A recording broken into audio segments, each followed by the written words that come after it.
Chers téléspectateurs, bonjour. Euh, Voici maintenant le combat qui continue entre la CEDEAO et l'AES.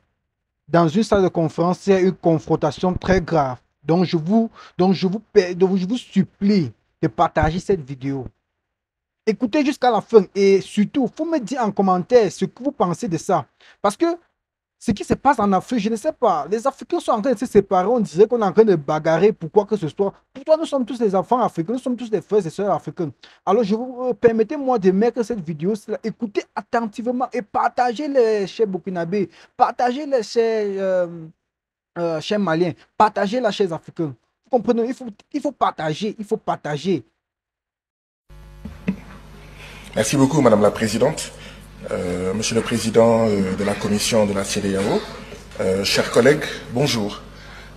Monsieur le Président, depuis quelques jours ici, nous écoutons les rapports des différents pays. Tous les pays disent qu'ils ont des problèmes de santé.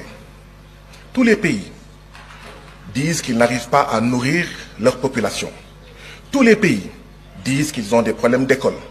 Tous les pays, même là où il y a les djihadistes des États-Unis, même là où il y a l'armée française, disent qu'ils ont des problèmes de sécurité. Je n'entends pas dans le rapport des réponses à ces problèmes. Je n'entends pas dans ce rapport une prise en charge de ces problèmes. Monsieur le Président de la Commission de la CEDEAO. Monsieur le Président de la Commission, c'est hier, dans la journée, il y a moins de 24 heures, que nous avons reçu votre rapport de plus de 80 pages. Vous comprendrez qu'il y ait eu dans un premier temps 16 inscrits. Vous voyez, il y a 36 présents sur le total des députés de la CEDEAO. La CEDEAO n'est plus attrayante, même pour ses membres, même pour ses députés.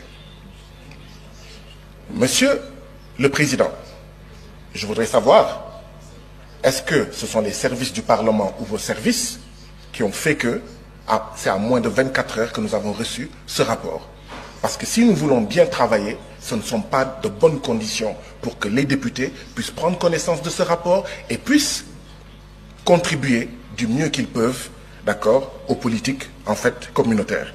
Monsieur le Président, vous avez dit qu'un peu plus de 85%, que les recettes des prélèvements communautaires financent un peu plus de 85% du budget de la CEDEAO. D'où viennent les 15%? D'où viennent les 15 autres pourcents? Monsieur le Président,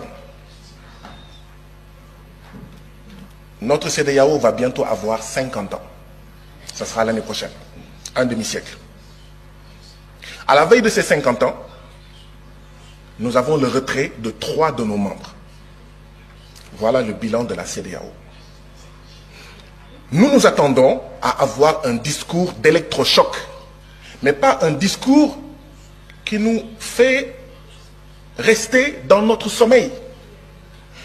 Monsieur le Président, une CEDEAO qui pousse ses membres à assassiner ses artisans, ses paysans, ses jeunes, ses femmes, envoyer ces jeunes dans le désert du Sahara, dans la mer Méditerranée ou l'océan Atlantique, qui pousse ses membres à assassiner leurs petites et moyennes entreprises, en poussant ces États membres à signer les accords de partenariat économique entre l'Union européenne et l'Afrique de l'Ouest.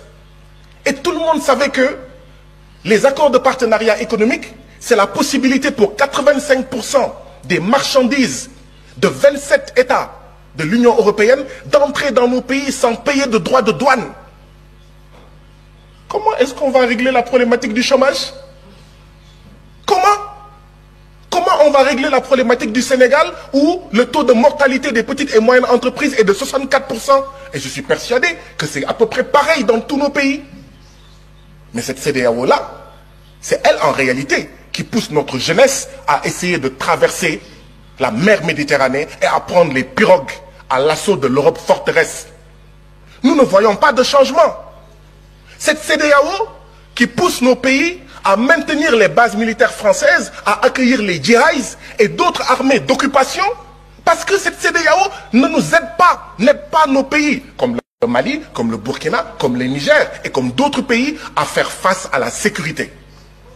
Voilà ce que c'est que la CEDEAO. Mais qui va rester dans un mariage pareil? Un homme et une femme sont mariés. L'homme prend ses bagages et part. La femme dit à son mari, tu vas revenir par la force, viens. Non, c'est de dire, mon mari, pourquoi veux-tu t'en aller? Et on pose les problèmes. Je ne sens pas cette démarche, Monsieur le Président. Et nous devons aller vers cette démarche. Refondation ou mort de la CEDEAO. Voilà où on en est aujourd'hui. Transformation structurelle ou mort de la CEDEAO. Changement profond ou mort de la CEDEAO. Voilà où nous en sommes, Monsieur le Président. Si on ne fait pas ça, la jeunesse de l'Afrique de l'Ouest, dans les villages, dans les quartiers, ne veut plus de ça. Dit que cette CEDEAO est une CEDEAO des chefs d'État et non des peuples. Et ça ne sert à rien de dire non, non, non, non, non, non, non. Il faut changer par les actes. Que cette CEDEAO soit une CEDEAO des peuples, que ça soit attrayant. Madame la Présidente, j'aurais suggéré qu'il y ait un minuteur. Dans nos différents parlements nationaux, il y a un minuteur, d'accord, qui montre... Votre temps de parole est épuisé. Pourquoi? Pourquoi? Pourquoi? La CEDEAO... Honorable Babassal, Honorable Babassal, vous avez la parole. Démocratisme, que les gens sortent de la CEDEAO, que les gens sortent de la CEDEAO.